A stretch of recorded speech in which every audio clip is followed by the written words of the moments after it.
Hello students, welcome in one another lecture of subject Public Health Engineering. In today's lecture, we are going to discuss the unit number 5 of Public Health Engineering, or we are going to start the unit number 5 of Public Health Engineering. And the unit number 5 is comes with the title Characteristics and Treatment of Sewage. And this unit is for 12 marks in our syllabus. यामध्ये आपण आजच्या लेक्चरमध्ये आपण unit number 5 सुरू करणार आहे पीएचईचा. आणि unit number 5 काय आहे तर characteristics and treatment of sewage.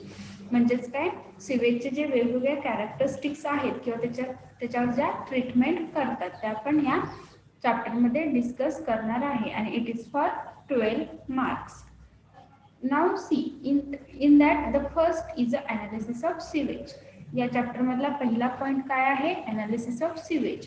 Sewage contain organic and inorganic matter which may be dissolved, suspended and colloidal state. Sewage मध्ये ऑर्गॅनिक मॅटर असतो, इनऑर्गॅनिक मॅटर प्रेझेंट असतो. आणि तो कोणत्या स्टेट मध्ये असतो तर डिझॉल्व्ड स्टेट मध्ये असतो, किंवा सस्पेंडेड स्टेट मध्ये असतो, किंवा तो कोलायडल स्टेट मध्ये असतो. It also contain various type of bacteria, viruses, protozoa, algae, fungi, etc. Some of these pathogens are harmful to human and animal life. हे जे काय पॅथोजन सिवेज मध्ये प्रेझेंट असतात त्यातले बरेच पॅथोजन जे आहेत किंवा बॅक्टेरिया जे आहेत ते ह्युमन किंवा ॲनिमल लाईफला हार्मफुल असतात. While designing any sewage treatment plant, knowledge of characteristics and decomposition of sewage is essential. म्हणजेच जेव्हा आपण एखादा सिवेज ट्रीटमेंट प्लांट डिझाईन करतो तेव्हा तो डिझाईन करण्याच्या पूर्वी आपल्याला जे काय सिवेज आहे त्याचं कॅरेक्टरिस्टिक्स असतील किंवा त्याचं डिकम्पोजिशन कसं होतं त्याचं नॉलेज असणं इसेन्शियल आहे किंवा गरजेचं आहे. Then the analysis of sewage is carried out with the following objective. आपण सिवेजचं अनालिसिस करतो, ते अनालिसिस आपण कसं करतो किंवा कोणते ऑब्जेक्टिव्ह त्याच्यासाठी आपण कन्सिडर करतो. First, to determine their physical, chemical and biological characteristics in order to know the type and degree of treatment required. आपण सिवेजचं जे अनालिसिस करतो ते फर्स्ट त्याच्यामध्ये काय करतो, त्याचे फिजिकल किंवा केमिकल किंवा बायोलॉजिकल कॅरेक्टरिस्टिक्स आहेत ते पहिला डिटरमाइन करतो. आणि ते पहिला आपण का डिटरमाइन करतो तर त्या सिवेजला आपण जी ट्रीटमेंट देणार आहे ती कोणत्या टाईपची किंवा कोणत्या डिग्रीची ट्रीटमेंट आपण द्यायला पाहिजे हे आपल्याला या कॅरेक्टरिस्टिक्स वरून समजतं. Then to obtain such information and results as are necessary for the operation and maintenance of sewage treatment work. ही जी इन्फॉर्मेशन आपल्याला मिळणार आहे किंवा जे काही रिझल्ट मिळणार आहे हे कशाला नेसेसरी असतात तर ऑपरेशन किंवा मेंटेनन्स आपण सिवेज ट्रीटमेंट वर्कचं जे करतो त्याच्यासाठी ते नेसेसरी असतं. To ascertain various substances present in sewage. सिवेजमध्ये जे काय सबस्टन्स प्रेझेंट आहे ते फाइंड आउट करण्यासाठी सुद्धा आपल्याला हे अनालिसिस इम्पॉर्टंट असतं. Then next is a characteristics of sewage. There is a 3 main characteristics of sewage. First is a physical characteristics, second is chemical characteristics, and third is a biological characteristics. Now physical characteristics. Physical characteristics सिवेजच्या म्हणजे काय, जे काय आपल्याला open आईजनी characteristics appear होतात किंवा दिसतात किंवा आपल्याला त्या पटकन समजू शकतात त्याला आपण फिजिकल कॅरेक्टरिस्टिक्स असं म्हणतो. मग सिवेजच्या फिजिकल कॅरेक्टरिस्टिक्स कोणत्या आहेत, कलर. कलर आपल्याला त्याचा समजतो किंवा तो दिसतो किंवा त्याच्यावरून आपण त्याची टाईप ओळखू शकतो. देन ऑर्डर, सिवेजचं order. Then temperature, then turbidity, then solids. हे झाले physical characteristics. Then chemical characteristics कोणते आहेत, फर्स्ट आहे पीएच.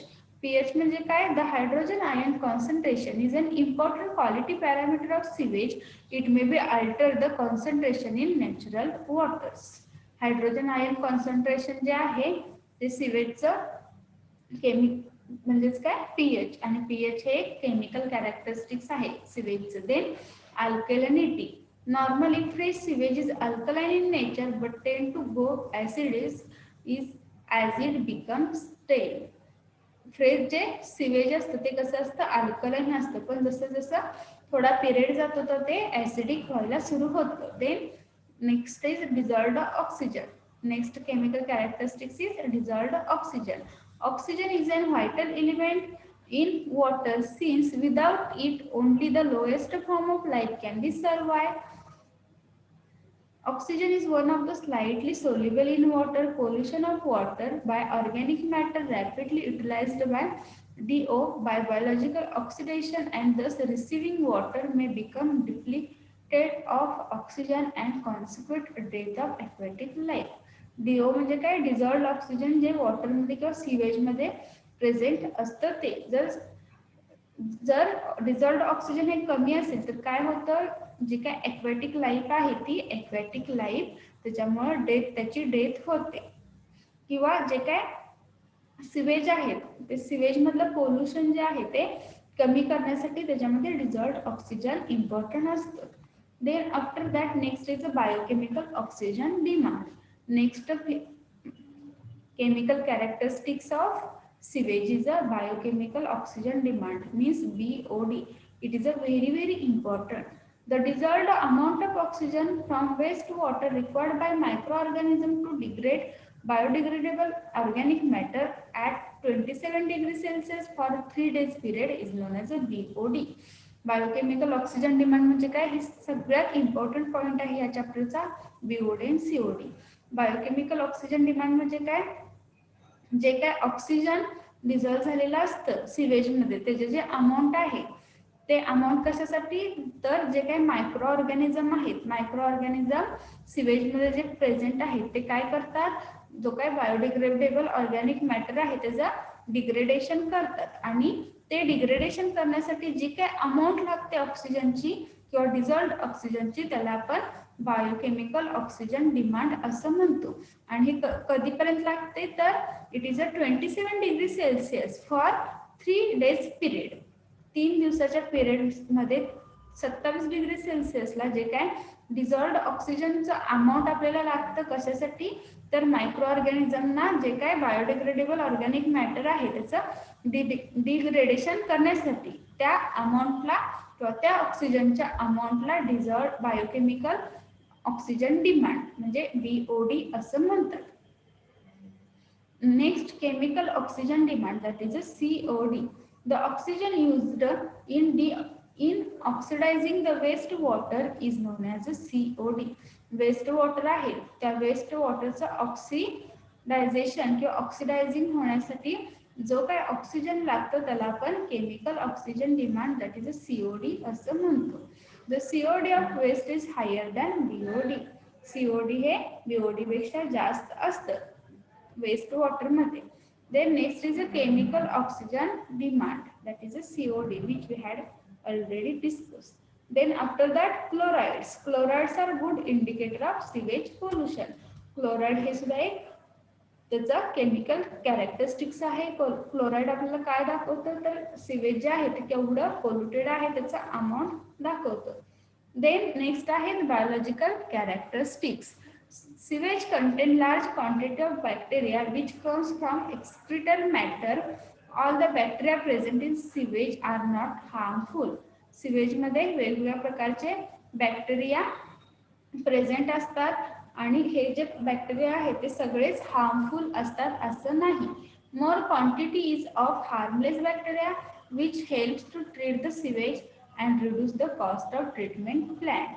जर हार्मलेस बॅक्टेरियाची क्वांटिटी जास्त असेल तर ते आपल्याला कशाला हेल्प करतं, तर सिवेज ट्रीट करायला हेल्प करतं आणि ट्रीटमेंटची कॉस्ट आहे किंवा ट्रीटमेंट प्लांटची कॉस्ट आहे ती त्याच्यामुळे रिड्यूस होते. Only pathogenic bacteria which are discharged by the sick person having infectious diseases such as cholera, typhoid, dysentery, dehydria, etc. are harmful to the human health and pose difficulties at the treatment plant. म्हणजेच काय, जे काय pathogenic bacteria आहेत सिवेजमध्ये, जे काय pathogenic bacteria present आहेत आणि एखाद्या सिक पर्सनना ते जर त्याच्यामध्ये डिस्चार्ज केलेले असतील तर ते pathogenic किंवा infectious bacteria such as a chlorine, yeah, then typhoid, then dysentery and diarrhea. हे जे पॅथोजेनिक बॅक्टेरिया आहेत हे ह्यूमन हेल्थसाठी harmful असतात. Then following are the main organisms in sewage. Sewage मध्ये कोणते ऑर्गॅनिझम्स प्रेझेंट असतात? First is a bacteria. There are two groups of bacteria, the higher bacteria and lower bacteria. The largest bacteria, that is a B, Wurschill, which is about 30 micron in length. The iron and platinum sulfur bacteria are called sewage fungus, Spirotulus, and come under the category of higher bacteria. हे जे काय आहेत ते बॅक्टेरियाचे type आहेत. Then according to their effects, the bacteria are classified into the pathogenic and harmful bacteria, non-pathogenic and harmless bacteria. According to the action, the bacteria is classified into the aerobic bacteria, anaerobic bacteria, and facultative bacteria. After that, second is the algae, which is present in the sewage. They are unicellular plant containing chlorophyll and often additional pigment on the basis of which various names. The presence of pigments enable the algae to utilize the radiant energy. The psychological process involved is called as a photosynthesis and help algae in absorbing carbon dioxide and releasing oxygen. Then after that, next is a fungi, then protozoa. These are the bacteria or organisms which is present into the sewage. Then next is the biochemical oxygen demand. As we discussed the definition of biochemical oxygen demand, now see what is a detailed concept of that biochemical oxygen demand. The amount of oxygen required to carry the biological decomposition degraded organic matter in the waste under aerobic condition at standard temperature is known as a biochemical oxygen demand. Biochemical oxygen demand म्हणजे काय?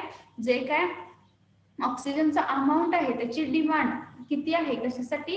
तर organic matter जो आहे त्याचं decomposition होण्यासाठी. कशामध्ये? तर aerobic condition मध्ये एका स्टँडर्ड टेम्परेचरला. त्याला आपण बायोकेमिकल ऑक्सिजन डिमांड असं म्हणतो. Then what is the significance of that BOD? BOD indicates the concentration of biological degraded organic matter, that is a major portion of pollution load in sewage treatment. Then the reduction of BOD indicates the removal of organic matter from the sewage. Then the BOD is directly proportional to the concentration of organic matter from the sewage. Then the BOD is directly proportional to the concentration of organic matter in sewage. Hence BOD is important for assessment of treatment efficiency. BOD का calculate करतो आपल्याला आपण? तर जी काय treatment आहे त्याची efficiency ठरवण्यासाठी आपण BOD कॅल्क्युलेट करतो. Then the methods of determination of BOD is a direct method and diluted method. आता डायरेक्ट मेथड म्हणजे काय? In this method the sample of sewage is kept in contact with a definite volume of air or oxygen in a specially prepared vessel and BOD can be measured automatically. Direct method म्हणजे काय? आपण direct यामध्ये BOD major करू शकतो. त्यासाठी आपण काय करतो? सिवेजचं जे सॅम्पल आहे ते आपण एअर किंवा ऑक्सिजनच्या कॉन्टॅक्ट मध्ये आणून ते एका स्पेशल व्हेसल मध्ये आपण ठेवतो आणि त्याच्यामध्ये आपल्याला डायरेक्ट त्याचा BOD मिळतो. Second is a dilution method. Now see what is the dilution method. This method is mostly used in practice for determination of BOD. आता प्रोसिजर काय आहे डायल्युशन मेथड साठी? Dilution of water is done by aerating and distilled water to saturated with the oxygen will be sufficient for 5 days. आपण जे काही water आहे त्याचं aeration करतो डिस्टिल्ड वॉटरचं सॅच्युरेट वॉटर मध्ये ऑक्सिजनचा यूज करून आणि ते आपण ऑक्सिजन त्याच्यामध्ये आपण यूज करून ते 5 दिवसासाठी ठेवतो. Nutrients are added to dilute water and dilution of sample are prepared. त्यानंतर आपण काय करतो? जे काय डायल्यूट केलेलं वॉटर आहे त्याच्यामध्ये न्यूट्रिएंट ऍड करतो आणि डायल्युशन केलेलं सॅम्पल तयार करतो. Initial DO of diluted sample is determined instantly and one bottle is kept in incubator at 20 degrees Celsius for 5 days period of incubation. त्यामध्ये आपण त्याचा इनिशियल डिझॉल्व्ड ऑक्सिजन कॅल्क्युलेट करतो आणि त्यानंतर ती जी बॉटल आहे ती 5 दिवसासाठी 20 डिग्री सेल्सिअसला आपण इन्क्युबेटरमध्ये इन्क्युबेशनसाठी ठेवतो. Then the final DO of incubated sample is determined after 5 days. त्यानंतर 5 दिवसांनी आपण त्या इन्क्युबेशन केलेल्या सॅम्पलचा डिझॉल्व्ड ऑक्सिजन फाइंड आउट करतो. Similarly, DO consumed for plain dilution of water is determined as considered as a blank. त्याच्याप्रमाणे आपण plain dilution केलेल्या वॉटरचा ब्लँक म्हणून DO आपण कॅल्क्युलेट करतो. Then BOD after 5 days is calculated by the formula D1 minus D2 minus B1 minus B2. In that D1 means initial DO of sample, D2 means final DO of sample. Then B1 means the final DO of blank and B2 means final DO of blank. आता आपण हे practical नंतर actual मध्ये perform करणार आहे. Hope you all get this biochemical oxygen demand and the procedure for calculating the biochemical oxygen demand. In next lecture, we are going to discuss the next, that is a COD. Next point, that is a COD. In today's lecture, we had discussed the analysis of sewage, then the characteristics of sewage, then the bacteria which is present in sewage and the BOD. Hope you all get these all points which we had discussed in today's lecture. Thank you.